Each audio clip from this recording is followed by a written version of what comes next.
¿Qué tal, amigos? Buenos días, buenas tardes, buenas noches, o en el momento en el que estén sintonizando esta nueva emisión de La Última Página, que en el día de hoy, como verán, nos agarra en un gélido comienzo no de invierno, pero sí del frío, finalmente, pero todo frío se deshace ante el calor de la manifestación, ante el fuego, ante la llama viva, una llama blanquecina por momentos, una llama opalina que nos ilumina con su luz, la luz del inmarcesible, del ínclito, del que en buena hora ciñó espada, de quien hace retemblar las lanzas del enemigo contra las huestes oscuras de la literatura mal leída, el doctor plenipotenciario, con capa archimandrita, Sebastián Porrini, el de Nibios Cabello. ¿Cómo le va, Porrini? ¿Cómo le va, profesor Ortega? ¿Todo bien? ¿Cómo está usted? No hay frío que nos pueda detener en estas lides titánicas de la literatura, nada. Así que aquí estamos nuevamente, muy contentos con las repercusiones de los programas.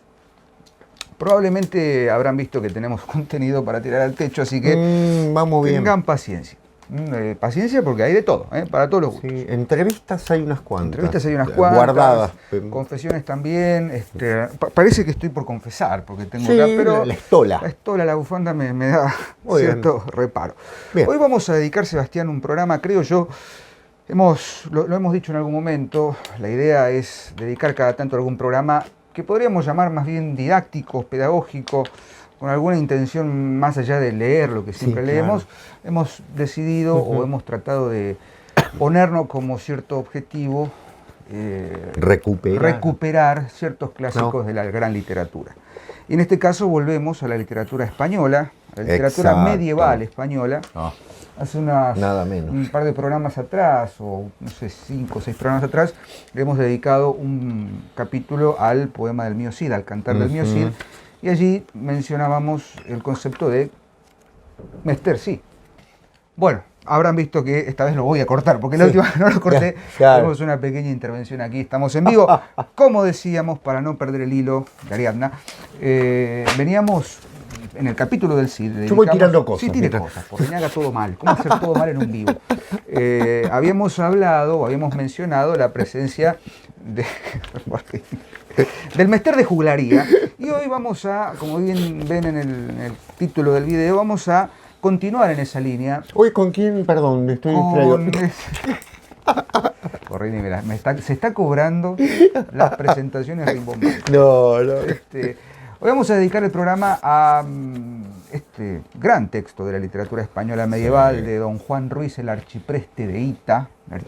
De Fita. Dígalo, por favor, el arcipreste de Fita. El archipreboste. Claro, exactamente. Juan Ruiz, arcipreste de Hita, y por supuesto su clásico, creo que es lo único que escribió de Valía. Lo único. Creo que es lo único, sí. El famoso libro de Buen Amor, o el libro de los Cantares, o el libro de el libro del arcipreste. El libro del arcipreste. Claro. El libro de Buen Amor, que es una manifestación muy interesante dentro de la conformación de la literatura española medieval. Sí, para ponernos un poquito a tono, vamos a hablar de que este texto, obviamente hay, como todo texto clásico, como todo texto medieval, y el querido Jorge Ferro siempre nos ha hecho observar esto, ¿no? El tema de los códices, ¿no? El tema de las fuentes. Claro. Si nos tuviésemos que poner a hacer un relevamiento de la datación primero, y de la fuente original de lo que hoy conocemos como libro de amor, ya tenemos un problema, porque hay 3 manuscritos considerados como los originales. El S, el T y no me acuerdo cuál otro. Pero básicamente... Y el del apellido, ¿no? Un apellido, no me acuerdo, por ahí. Pero básicamente estamos hablando de un texto compuesto circa 1330-1343, o quizás en el decurso de esos 13 años, ¿sí? Del 30 al 43, aparentemente Juan Ruiz, un clérigo de la época, arcipreste, en la ciudad de Fita, aparentemente nacido en Alcalá de Henares. Bueno, también con el arcipreste hay una problemática en torno de su origen y de su biografía, no hay muchos datos. Lo único que tenemos como registro es este texto que, si tuviésemos que hacer una, clasificación dentro de los estudios medievalistas, cuadra perfectamente en lo que, según los estudiosos, estrictamente Menéndez Pidal, llama mester de clerecía. Hay 3 mesteres importantes, el de juglaría, el de clerecía y el de cortesía, el de la corte, ¿no? Podríamos resumir así. Ya hemos hablado del mester de juglaría, el arte de los juegos. ¿Qué es el mester de clerecía? Por supuesto, su propio nombre lo dice. Es justamente el conjunto de textos poéticos, en su mayoría, poemas escritos en una forma muy canónica, que es la cuadernavía, ¿no? Que son versos ¿cómo es? Tetrástrofo monorrimo alejandrino, o sea, versos de 14 sílabas, de monorrimos, digamos, de monorrimas, una sola rima, y de estrofas de 4 versos. Sí, ¿no? señor, 4 versos. claro. Esa es la cuadernavía. ¿Qué es básicamente entonces el mester de clerecía? Es este conjunto de poemas escritos en una codificación muy canónica que se le atribuye, por supuesto, al clero, a los sacerdotes, a los clérigos, en este caso el arcipreste, pero acá tenemos que hacer una pequeña distinción. Sí, exacto. Hay 2 vertientes del mester de clerecía. En una de ellas, por supuesto, cuadraría, que es un Gonzalo de Berceo. Milagro de Nuestra Señora, que claro. Es estrictamente de tema religioso. Y de 14 versos. Gozos de Nuestra Señora, loas a Nuestra Señora. Sí. Y luego está el mester de clerecía, que no necesariamente es escrita por clérigos o por religiosos, sino por estudiosos, universitarios. En esa época, estamos hablando aproximadamente siglo XIV, ¿no? Siglo XIV. Con el auge de las universidades, con el trabajo muy fuerte con la Escuela de Traductores de Toledo, la convivencia de distintas culturas en la España medieval, la cultura de Al-Ándalus y tal, hay una enorme proliferación de grandes escritores y de grandes poetas, como también de grandes farsantes, ¿no? Por otra parte. Esa es la tesis de Menéndez y Pelayo. Claro. Sí, de Menéndez y Pelayo, que plantea algo con los goliardos que es interesante rescatar en torno al libro de Homero. El libro de Buen Amor, si bien es escrito por un arcipreste, podemos ahí las crónicas de Ayala, por ejemplo. Un poquito posterior. Pero básicamente lo que plantea el arcipreste de Hita en el libro de Buen Amor es un texto que de entrada, por decirlo vulgarmente, nos presenta un problema en cuanto al género. No sabemos, o sea, es un libro o es un texto que pertenece al mester de clerecía, por supuesto, porque está escrito por un clérigo, por un arcipreste en este caso. Pero también es un texto que tiene distintas expresiones poéticas en su interior.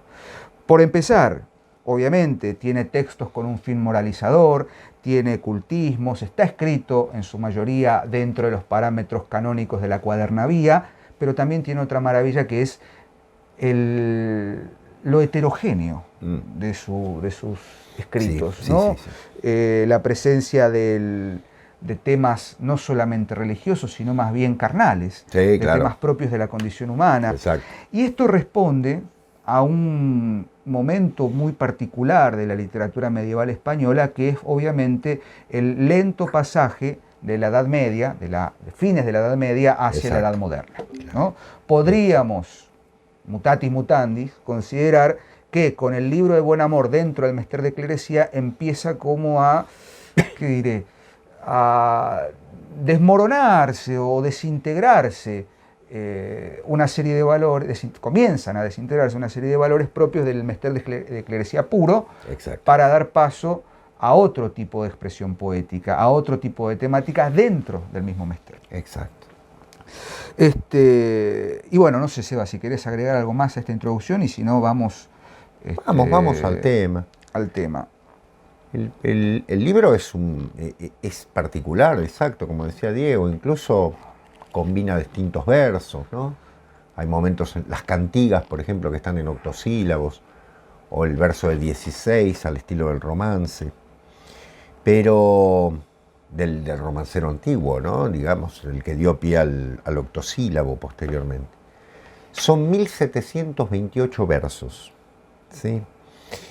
1728 versos divididos, obviamente, al menos en una serie de partes, o podríamos llamar incluso poemas juglarescos, porque están dirigidos a un público, al que invoca y al que invoca a escuchar. Eso es lo interesante. Es decir, está dentro del concepto de la juglaría, aunque parte de la clerecía, ¿no? Por eso es innovador, como bien decía Diego. Es decir, es un texto muy innovador. Hay muchos aspectos innovadores. la creación de personajes. Pero es innovación en la tradición. ¿Por qué? Porque uno puede decir que, si bien es una mirada innovadora en el sentido de que genera un nuevo tipo de texto, valga decirlo, reúne mucho del material anterior, revisitándolo y dándole una mirada nueva. Por ejemplo, ¿qué se nota que hay? Hay influencia de la poesía juglaresca, hay influencia de las novelas medievales de amor, sobre todo de la novela de la Rosa, o sea, el roman de la Rose, ¿no? Donde se narra todo el tema del amor en ese sentido. Del libro de Alexandre, fundamentalmente, clave, pero también de antigüedades, como por ejemplo Los amores de Ovidio, que fue un libro polémico, lo fue en vida de Ovidio y le costó su exilio, y valga decir que también toda la temática en torno de las cantigas de ciego, las cantigas de estudiante, los goliardos, como decía Diego, ¿no? Estos monjes o, digamos, estudiantes universitarios que iban y venían armando lío de universidad en universidad, muy típico de la Edad Media, pero con algo, como bien decía Diego, hay un paso, ¿no? Se está dando un paso, sobre todo en dos cosas. Primero, que empieza a aparecer en el siglo anterior, en el siglo XIII, la mirada del héroe, que es el hombre, ¿no? El caballero y demás en la literatura hasta el siglo XII, XIII, y ahora la aparición de la mujer, ¿no? La aparición muy fuerte de la mujer, no solo, piensen ustedes en Milagros de Nuestra Señora, piensen en todas las novelas que riman la historia de una mujer, y aquí la presencia de la mujer, buena, mala, lo que sea, pero con protagonismo. Y en otro sentido también, el hecho de que en esos 1728 versos hay una enorme historia autobiográfica en primera persona, ¿no? Es Juan Ruiz el protagonista, junto con una serie de personajes de los cuales vamos a hablar, que centra la idea ya de un cambio de la literatura. Ustedes me dirán, bueno, unos años antes Dante había puesto en primera persona a su héroe, ¿no? Que es él mismo, circulando sobre una vida. Sí, correcto. Incluso uno podría hablar de todo ¿cómo decirlo?, de un espíritu de época, porque están los cuentos de Canterbury dando vuelta, el de Cameron dando vuelta. Todavía falta un poquitito para eso. Pero Juan Ruiz es un poquito anterior. Con lo cual hay un clima no solo de cantigas y de poesía popular o demás, sino también de temáticas teológicas que se están renovando desde su mirada. Yo coincido con algunos críticos, bueno, Menéndez Pidal, es enorme el estudio que ha hecho Américo Castro, pero sobre todo María Rosalía de Malqui, de quien tengo su libro aquí, que consideran al libro del Buen Amor el libro más original, ¿no? El libro más innovador de la literatura castellana medieval, ¿no? Muy innovador en ese sentido. Yo creo que hay que esperar hasta que venga el Lazarillo de Tormes para que haya una renovación en la literatura en ese sentido, ¿no? Sí. Sobre todo porque el libro de Buen Amor, muy bien decía Sebastián, tiene ciertas originalidades, pero sin salir de innovar dentro de la tradición. De la tradición. Si tuviésemos que pensar, por ejemplo, en el ritmo, en la dinámica del libro, es un libro que pasa rápidamente, porque uno dice, bueno, Mester de Clerecía, loas a Nuestra Señora de Gonzalo de Berceo son, por supuesto, narraciones narraciones escritas en verso, ¿no? Exactamente. En las que la Virgen es la protagonista. Aquí hay una varia silva. Varias silvas, sí. De distintos, misceláneas, ¿no? Pero básicamente, si tuviésemos que pensar en una estructura más o menos general, tenemos una primera parte que es una introducción en la que el arcipreste en prosa hay una oración, una invocación en la que pide, por supuesto, aliento a Dios para que él pueda escribir su historia, que por supuesto es una autobiografía ficticia, cuyo tema, por decirlo de algún modo, es justamente las incidencias, las complicaciones, los intríngulis que produce el mal amor. Por eso él está buscando el buen amor. Exacto. En definitiva, Don Amor, la idea del amor como personaje con mayúscula, Ujú. está personalizado alegóricamente, es una metáfora, que va cobrando distintas formas. Exacto. Y para poder, sin perder justamente ese objetivo o ese valor moralizante, ese tono moralizante propio del mester de clerecía, ¿de qué se va a valer? Por supuesto, de una serie de elementos y de tipos o de formas poéticas muy propias de la Edad Media que le van a servir al arcipreste como excusa para exponer y para ver las distintas variantes Sí. del amor y de la mujer, ¿no? Ujú. Lo que sucede en esta vida del arcipreste con personajes creados, como por ejemplo Don Melón de la Huerta, Doña Endrina, La enamorada, la ¿no? enamorada, Claro. ¿cómo es? Trotaconventos. Trotaconventos, o Urraca, personaje. la Urraca Trotaconventos, Claro. prototípica de la Celestina, ¿no? La Celestina, exactamente. El otro es Personaje nuevo. Hurón, Ujú. Don Cuaresma, Don Carnal y Doña Cuaresma. Exactamente. Digo, es una serie de personajes alegóricos ellos, pero que de alguna manera le sirven al arcipreste para hacer, me permito decirlo, una especie de radiografía Sí, de todos los de la estamentos sociedad de la sociales, culturales, Sí. socioculturales en definitiva, de la Edad Media, en una época muy particular. Ujú. Estamos hablando del siglo XIV, ¿no? Aproximadamente. Siglo XIV, Mediados sí, del sí, siglo XIV. sí, sí, sí, 1330. Recordemos esto que decimos siempre. Ujú. No es que un día dijimos, bueno, hoy se terminó la Edad Media y empieza Claro. la Edad Moderna. Hay una serie de preanuncios, o sea, siglos Claro. anteriores. ¿No? Digo, las tensiones que se generan entre la naciente burguesía de fines de la Edad Media y la convivencia todavía con esos poderes más o menos discutidos, el clero y la nobleza, ¿no? Ujú. Que entran en tensión dialógica y que van a decantar, por supuesto, en el fin de la Edad Media, en el mediados, fines del siglo XV. Pero básicamente tenemos eso, una introducción, una oración, invocación, y luego una serie de, como decíamos recién, Aventuras amorosas. aventuras amorosas, qué sé yo, la historia con una monja, con una mora, con una dueña de un lugar, una panadera, una mujer de la nobleza, las serranillas, ¿no? Varias serranas, Claro. y siempre ayudado, Cantiga por de supuesto, serranas. por esta mujer, la Trotaconventos, la Urraca, Doña Urraca, Trotaconventos. Él es un clérigo, ¿no? Él es un clérigo y que por supuesto por momentos se tiene que, digamos, escindir y crear otro personaje. Claro. Ahí empezamos a entender también los niveles narratológicos, Exacto. mucho antes de que se hablara de narratología, ¿no? Pero hay algo fundamental y que tiene que ver justamente con la convivencia de distintos tipos poéticos. Los ejemplos, Ujú. las fábulas moralizantes, las cantigas, como bien decía Sebastián, por momentos parece que está en prosa, Sí. una prosa poética. Sí. La famosa disputa entre griegos y romanos está tomada del libro de Buen Amor, es uno de los primeros textos. Y luego hay fábulas, como digo siempre, que tienen que ver con las, ¿cómo decirlo?, vicisitudes Ujú. que produce el amor.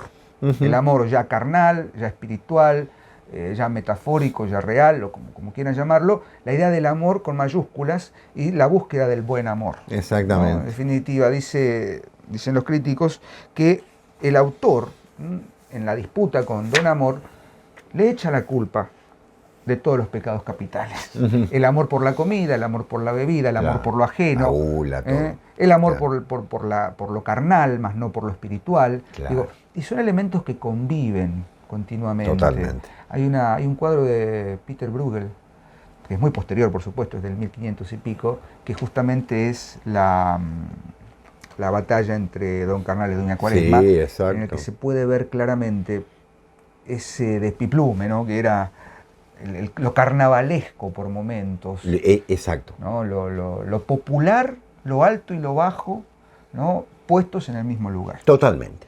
Ese es el tema.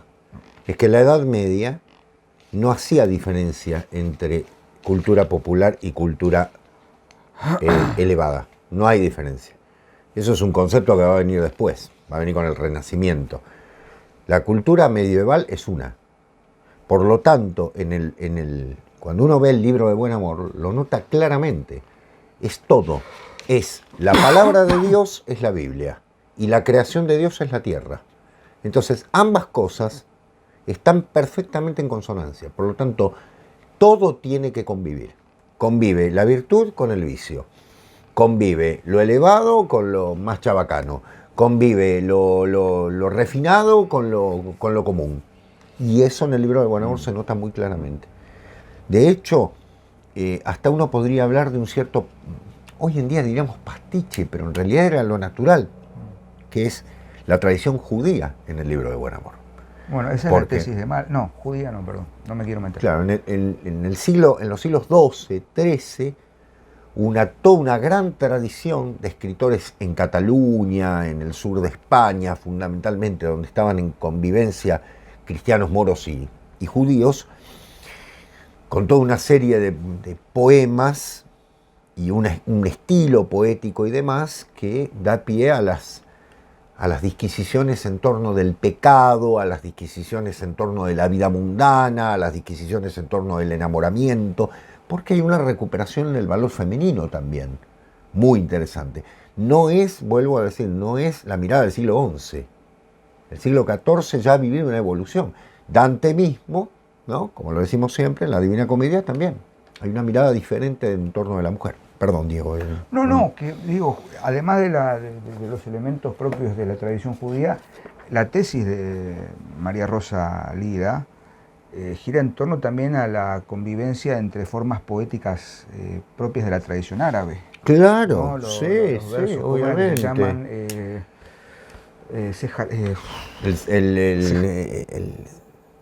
me sale decir mudéjar, pero no es mudéjar. Ságel. Los ságeles. Ségel. La forma que son, sí. Es el principio del estribillo, ¿no? Sí, o sea, son 2 versos que exactamente. ofician como estribillo y luego 4 versos. Exactamente. Y luego se repiten. Pero para ponerles un pequeño ejemplo, yo tengo lamentablemente una edición en castellano moderno bastante floja de papeles, diré yo, porque mi versión, yo tenía la versión en castellano antiguo y la perdí.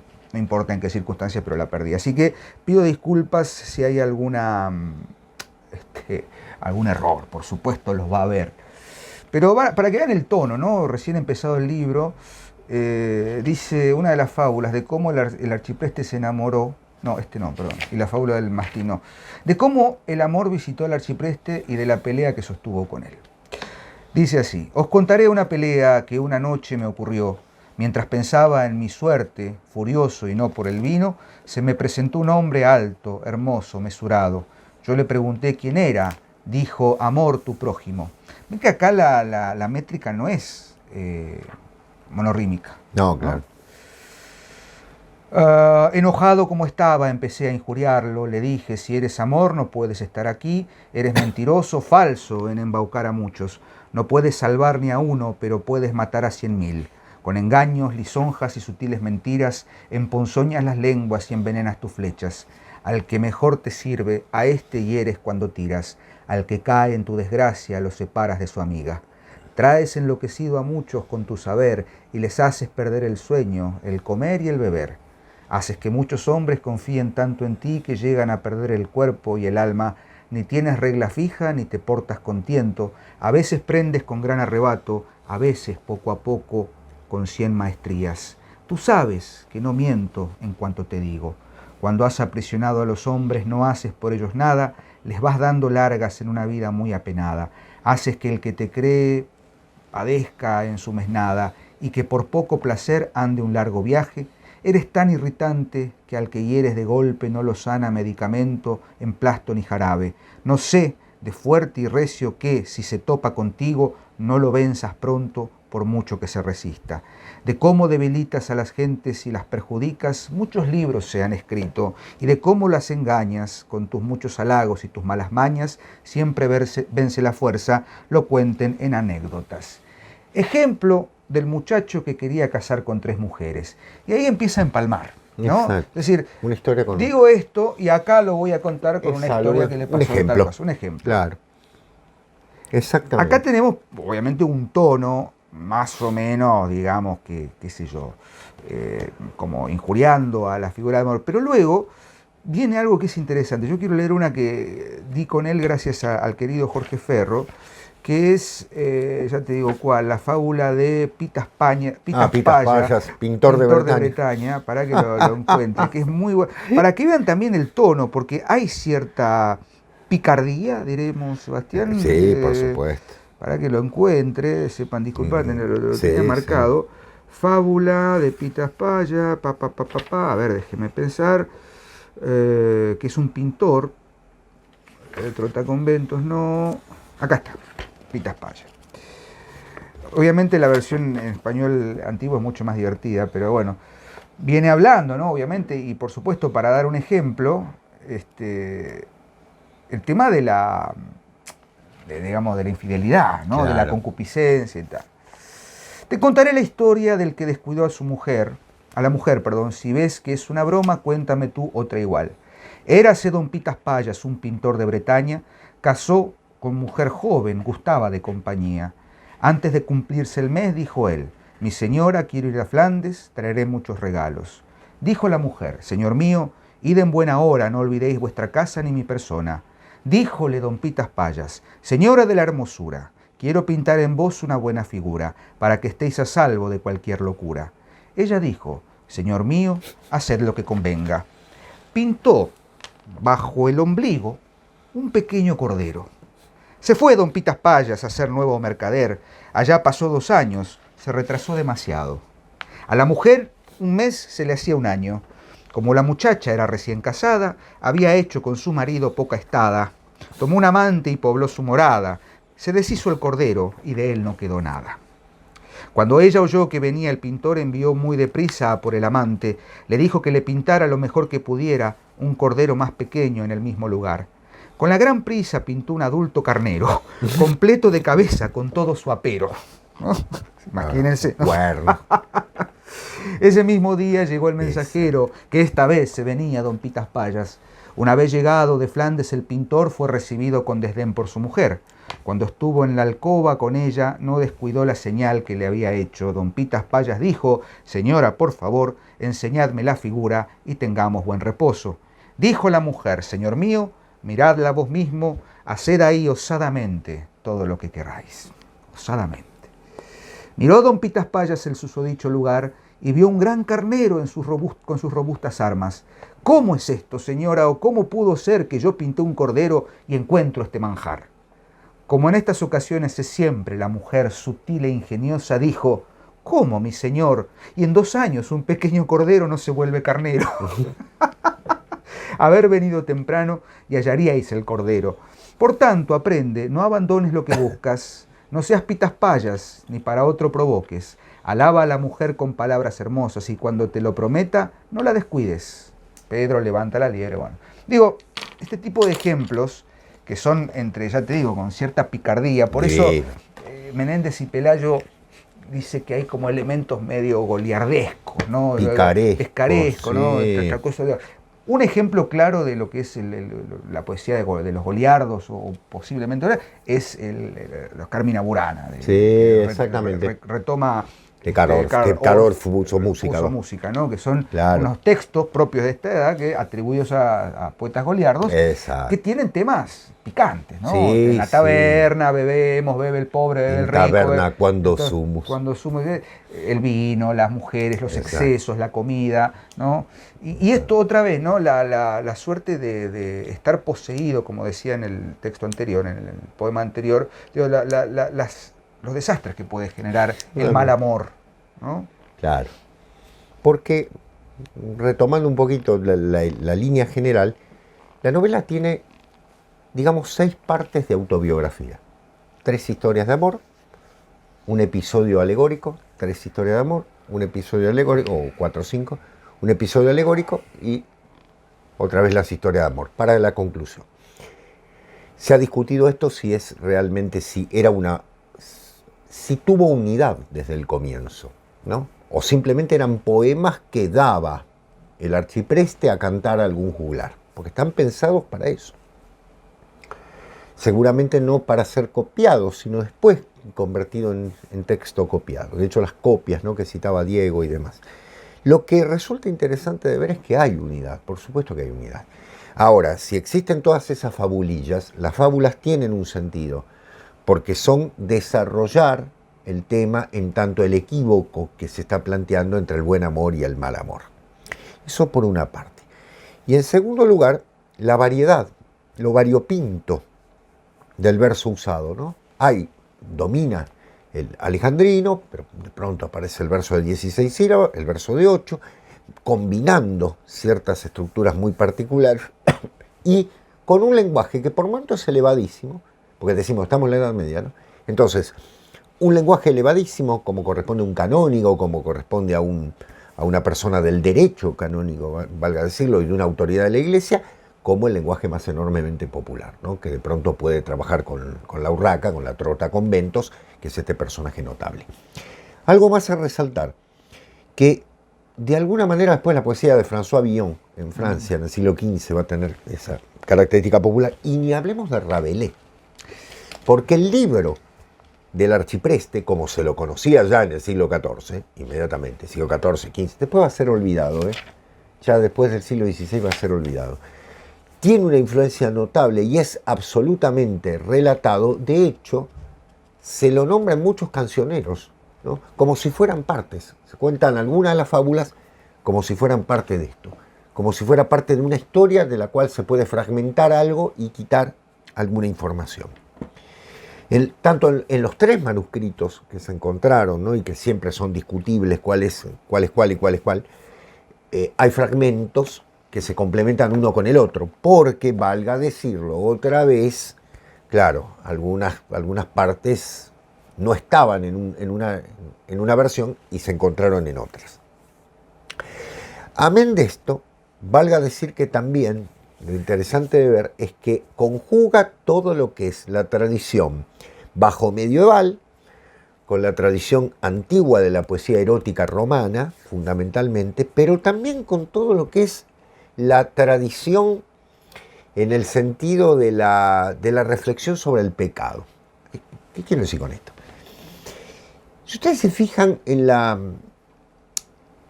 Alta Edad Media, siglo XI, siglo XII, está todo el concepto, donde empiezan a hacer el concepto de purgatorio y demás, lavar los pecados y demás. Todo bien. Pero el debate está más entre ciertos hombres de la Iglesia. Ya estamos en el siglo XIV y hay como un descreimiento, se está viniendo todo abajo de alguna manera, ¿no? La concepción que había se está viniendo abajo, va a aparecer una concepción nueva. Entonces el tema del pecado, el tema de la moral, cobra una importancia mayor, que ya se ve, por supuesto, en Dante, se ve en Chaucer, se ve, por supuesto, en Boccaccio y se ve muchísimo en Juan Ruiz. Es decir, la misma Iglesia está como aflojando, ¿no? Sus mismos miembros están siendo entregados a una concepción complicadísima. Hay un debate en torno del concepto del pecado, que ya desde el siglo XIII Santo Tomás de Aquino había tomado, ¿no? Es decir, todo el tema de la elaboración del pecado y demás. No quiero decir que antes no, pero ahora es muy fuerte. Ahora está en la vida cotidiana, ¿no? Está incluso a nivel de lo popular conversándose. ¿Por qué? Porque hay una serie de miembros de la Iglesia que se han entregado al desastre, por decirlo de una manera, ¿no? A una doble vida, a una liberalidad, ¿no? O al menos está puesto sobre la mesa. Y es algo que Juan Ruiz toma de manera particular, porque él mismo se pone como pecador, él mismo se pone como personaje, del mismo modo que lo que había hecho, vuelvo a decirlo, Dante, ¿no? En la Divina Comedia, como pecador, es decir, como elemento como personaje que sufre todas las condiciones del pecado. Eso es muy interesante, porque es muy, muy innovador. No es el otro, soy yo. Entra el yo, pero en el sentido del pecador. Después va a ser el yo también como antihéroe. Y algo más. Cuando Menéndez y Pelayo dice, tiene mucho de la picaresca, bueno, es un poquito anacrónico, ¿no? En realidad es un poquito fuera, ucrónico diríamos, porque la picaresca van a ser después. Aparte, Juan Ruiz no es un pícaro, no es un pícaro. Ninguno de estos personajes participa de eso. Sí podemos encontrar elementos picarescos. Lo más notable de ver, es que es un personaje ambivalente. Y ese personaje ambivalente es un personaje medieval. no tiene una sola, no es virtuoso a la maravilla como en la Alta Edad Media, sino es un personaje con defectos, tiene algunos cascotazos, ¿no? Y esos cascotazos se resaltan, como se resaltan también las pocas virtudes o algunas virtudes que tenga. Eso es la Edad Media, un perfecto matrimonio entre los elementos de la virtud y del vicio, ¿no? Por decirlo de alguna forma, como una catedral, ¿no? Que tiene monstruos por fuera, gárgolas, y por dentro santos. Sí, perdón. Acá, yo quiero leer esto, que Sí, es mi, sí, mi pasaje favorito. Ay, cuán fermosa viene doña Endrina por la plaza. Qué talle, qué donaire, qué alto cuello de garza. Qué cabellos, qué boquilla, qué color, qué buen aire. Con sus ojos fiere cuando sus ojos alza, ¿no? Bueno, y obviamente ahí está esto que decías, el encuentro con doña Endrina o doña Fendrina, no sé. Claro. Cuán fermosa viene por la plaza, está esta cosa de que él es un clérigo, él no puede enamorarse. Claro. Pero no está exento de admirar la belleza, el donaire, el alto cuello de garza. De ¿no? garza, claro. Esa sutileza, claro. ¿no? Que después, por supuesto, va a estar esto exacerbadísimo en la poesía renacentista española, ¿no? García Lazo de la Vega. Exactamente. Y tal, ¿no? En tanto que de Heroia, en tanto que... ¿Cómo es? En tanto que de... Ay, no me acuerdo ahora. En tanto que el cabello que del oro se encogió con vuelo presto por el hermoso cuello blanco añesto enciende el corazón y lo refrina. Muy bien. Muy bien. Muy bien. Oro bruñido al sol.